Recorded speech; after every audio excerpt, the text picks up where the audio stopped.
आपके हेटर्स आपके बारे में सीक्रेट वे में आपके बारे में पता करने की कोशिश कर रहे हैं। अलग-अलग लोगों से, अलग-अलग तरीके से, डायरेक्ट इनडायरेक्ट वे में आपके बारे में पता करने की कोशिश कर रहे हैं। क्या वो चीज़ पता करना चाहते हैं? क्या वो चाह रहे हैं?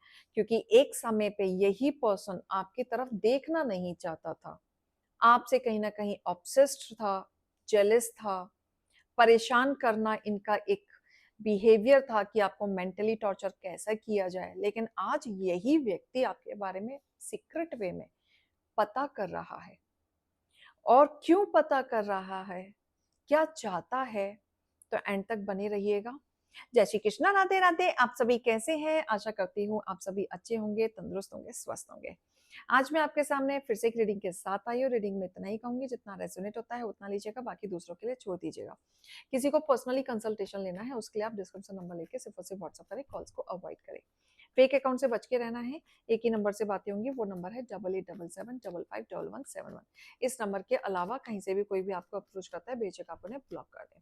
सो आज की रीडिंग में देखेंगे ये पर्सन आपके बारे में क्या सीक्रेट वे में पता कर रहा है और क्या चाहता है ये आपसे।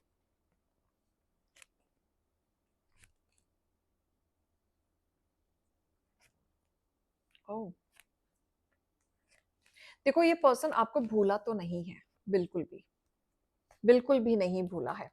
ये पर्सन बहुत घमंडी हो सकता है, बिल्कुल हो सकता है। इन्हें एक समय पे क्या लगता था कि आप इनके बिना अधूरे हो, आप इनके बिना नहीं चल सकते, इनके गाइडेंस के बिना, इनके फाइनेंशियली सपोर्ट के बिना, इनके प्रेजेंस के बिना। इन्हें लगता है कि आपको जरूरत है इनकी, तो ये कैसा भी बिहेव करेंगे तो आप इनके साथ रहोगे ही रहोगे। लेकिन एक टाइम के बाद जब आपने इनके ईगो को बहुत ज्यादा देखा, घमंडपना को बहुत देखा, बात बात पे आपकी डिसरिस्पेक्ट इन्होंने आपकी की, तो आप कहीं ना कहीं इनकी लाइफ से निकले हैं, जहां पे अब आपका कोई लेना देना नहीं है इनसे। आप अपने जीवन में आगे बढ़ चुके हैं। जब आप जीवन में आगे बढ़े थे तो इनको क्या लगा था आप वापस आएंगे इनकी तरफ, फिर से आएंगे प्रपोजल के साथ, आप इनको मनाएंगे, आप इनसे बात करेंगे, फिर से स्टेबिलिटी आ जाएगी। तो बहुत महीने तो इन्होंने यही सोच के निकाल दिया। लेकिन इस बार आप सोच के बैठे थे कि मैं इस व्यक्ति के पास तो बिल्कुल नहीं जाने वाला या जाने वाली। राइट, आपके लिए तकलीफ जरूर था, आपके लिए भी आगे बढ़ना बहुत मुश्किल था क्योंकि चीजें बहुत ज्यादा बढ़ चुकी थी। लेकिन इस पर्सन को क्या लगा कि आप एक ना एक टाइम के बाद इस पर्सन के पास जरूर आएंगे एंड सब कुछ ठीक हो जाएगा। बट आप नहीं आए। अब ये पर्सन किसी न किसी एस्ट्रोलॉजर से या किसी न किसी फ्रेंड से या किसी न किसी आपके लव्ड वन से, जिनको जिनके थ्रू आपके बारे में पता चल सकता है, ऑन कॉल या मिल के या फिर गाइडेंस लेके या एस्ट्रोलॉजर से या टैरो कार्ड रीडर से आपके बारे में इंक्वायरी निकाली जा रही है। एंड उस इंक्वायरी में ये पता किया जा रहा है कि आपके जीवन में चल क्या रहा है, आप अपनी लाइफ में कर क्या रहे हैं और आगे क्या क्या करने वाले हो। क्या आपकी लाइफ में कोई और भी आ चुका है उनके अलावा, और अगर आ गया है तो आपका रिश्ता कैसा चल रहा है। तो ये चीजें भी मुझे दिख रही हैं कि वो पर्सन आपके बारे में बातें कर रहे हैं, लेकिन जो भी बातें हुई हैं आपके फेवर में हुई हैं। सी, आपके बारे में इतना पॉजिटिव चीजें उन्हें पता चली हैं जिसको सुन के वो डिसअपॉइंट हुए हैं, क्योंकि वो सोच कुछ और रहे थे, उम्मीद कुछ और लगा रहे थे, लेकिन हो गया कुछ और।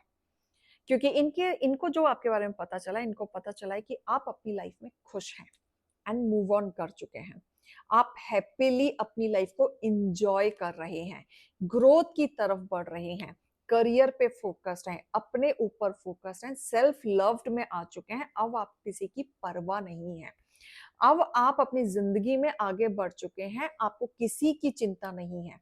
और ये पर्सन को ये भी बताया गया है कि आप कहीं ना कहीं अपनी फैमिली, अपना काम, अपने इमोशंस को थोड़ा सा रिजर्व्ड कर लिया है। अब आप किसी के ऊपर भरोसा नहीं करते, किसी के ऊपर डिपेंडेंट नहीं हो, आप खुद कुछ ऐसा काम कर रहे हो जहां पे आपको स्टेबिलिटी मिली है। और ये किस्मत का जो चेंज आपके जीवन में जो बढ़ोतरी हुई है, जहां पे उनको लगता था कि आप अभी भी विले होंगे, कुछ नहीं कर रहे होंगे, स्ट्रगल कर रहे होंगे, आज आपकी पोजीशन ग्रोथ को देख के ये पर्सन हैरान है। जो इनको बताया जा रहा है, जो इनको फ्रेंड सर्कल से भी पता चला है कि आपको कहीं ना कहीं ग्रोथ मिल रही है, इनको इनकी नज़र में ये था कि आप करियर में कुछ तो बनना चाहते हो, कुछ तो करना चाहते हो, अपने आप को खड़ा होते हुए देखना चाहते हो। लेकिन इन्हें लगा था कि आप अकेले तो नहीं कर पाओगे। तो ये चीज़ सोच के कि आज आपको किसी की ज़रूरत नहीं है। आप अब अपने ऊपर, अपने करियर के ऊपर फ़ोकस्ड हैं। ये सारी चीज़ें सोच के, सुन के इनका दिल टूटा हुआ है और ये इनको यकीन नहीं हो रहा है कि ये सब चीज़ें आपके जीवन में चल रही हैं। इन्हें लगा था कि ये इजीली आपके ऊपर कंट्रोल कर पाएंगे या फिर फाइनेंशियली अगर आपको ये लालच देते रहेंगे या स्टार्टिंग में आपकी हेल्प करते रहेंगे या बड़ी बड़ी बातें कर लेंगे तो इस चक्कर में आप इनके साथ फंसे रहेंगे, छोड़ के नहीं जाएंगे। ये कितने भी नखरे कर लें या आप घूम फिर के इनके पास ही आओगे। लेकिन हो गया उल्टा। आपने इनकी चीजें जिस तरीके से रिप्रेजेंट की हैं, एक तरीके से मुंह तोड़ जवाब है इनके लिए। आज ये तिल मिला रहे हैं।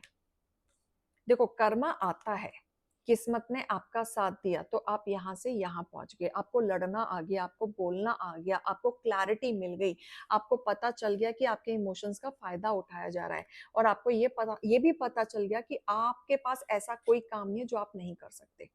आपके अंदर वो सारी काबिलियत है, वो जो सब कर सकते हो। ये टाइम के साथ आपको पता चल गया। जो आप एक समय पे अपने आप को ब्लेम करते थे कि मैं ये नहीं कर सकता या कर सकती, थाती देख लीजिएगा।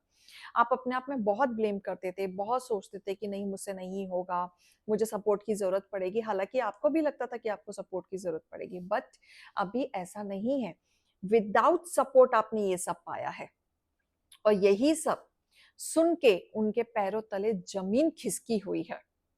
आपकी ग्रोथ को देख रहे हैं। हो सकता है आप सोशल मीडिया पे हो किसी न किसी तरीके से, हो सकता है कि आपका कोई ना कोई सोशल मीडिया के कोई लिंक से उनको पता चल रहा है, या हो सकता है कि आपके अचीवमेंट को देख के रफ्तार से अब वो दिमाग लगा रहे हैं।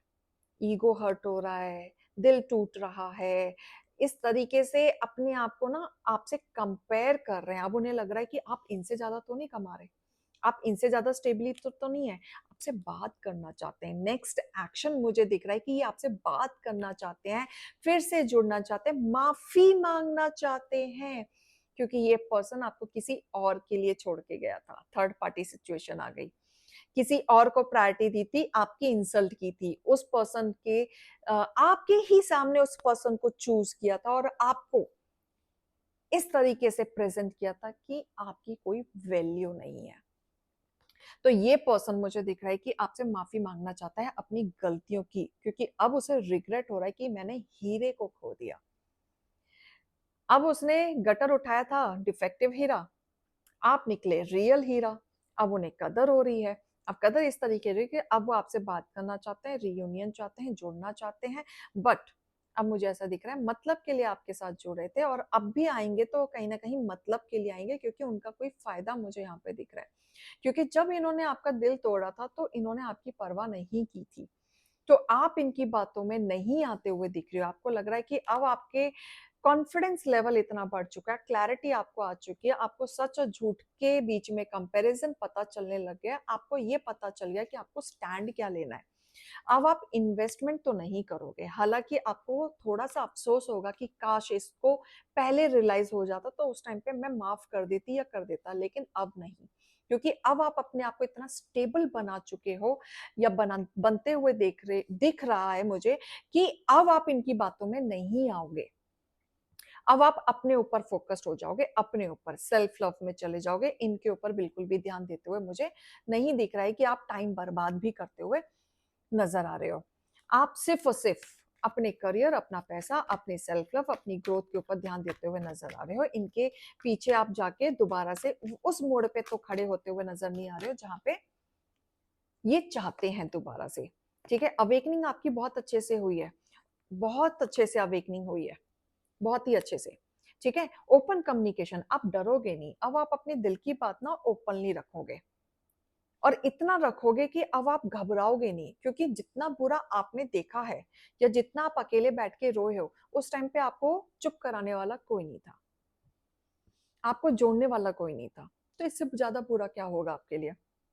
क्योंकि इंसान जब इमोशनली टूटता है ना, वहां खड़ा होना दोबारा बहुत मुश्किल हो जाता है। क्योंकि इमोशनली इतना टूटना और मेंटली टूटना वो सबसे ज्यादा खतरनाक होता है, क्योंकि सबसे ज्यादा ब्लॉकेजेस वहीं आते हैं। क्योंकि सोचने की शक्ति खत्म हो जाती है, स्टेबिलिटी खत्म हो जाती है, स्ट्रेंथ हमारी खत्म हो जाती है। जब वो पोजीशन आपने जब देखी थी अपनी, तब कोई था नहीं, एंड वो लेवल पे आपने अकेले खड़ा किया अपने आप को। तो आप बात तो ओपनली करेंगे एंड एक्सप्रेस से आप नहीं डरने वाले। ठीक है, ये आप फेस जो है ना, आपको थोड़ा सा टफ लग सकता है, लेकिन आप डरोगे नहीं, रिलीज हो जाएगा। आपका ऐसा लगेगा मेरा मन हल्का हो गया, मैंने इसको इतना ओपनली बोल दिया, मेरा मन हल्का हो गया। और ये साइकिल जो है ना कार्मिक आप दोनों के बीच में, यहाँ पे एंड होते हुए दिख रहा है। क्योंकि देखो and bottom of the deck Bholenath ji आए तो मैं इन्हें इग्नोर नहीं कर सकती, तो साक्षात इनकी कृपा है आपके ऊपर। एंड जो भी हो रहा है होने दो, अच्छे के लिए हो रहा है, ये चाहते हैं। बीच बीच में टेस्टिंग आती है ईश्वर की तरफ से, ये देखना चाहते हैं कि आप अभी भी ब्लॉकेजेस में जाते हो या उनके दिए हुए रास्ते को आप एक्सेप्ट करते हो। राइट, तो भोलेनाथ जी बता रहे हैं कि सोच समझ के एक्शन लेना, नहीं तो फिर से स्टक हो सकते हो। तो यहाँ पे क्लैरिटी आपको बता रहा जा रहा है। ठीक है, इनकी कृपा देखो तब भी आप पे रहेगी, और तब भी थी और आज भी है। पॉइंट इज दैट सही सोचोगे तो कृपा और जल्दी और फास्ट हो जाएगी। फिर ब्लॉकेजेस में जाओगे तो फिर से भोलेनाथ को मेहनत करनी पड़ेगी आपको उस गटर से निकालने की। राइट, तो गटर में जाना ही क्यों है ना? तो ये रीडिंग और गाइडेंस को लीजिएगा, अभी मैं चलती हूँ। राधे राधे।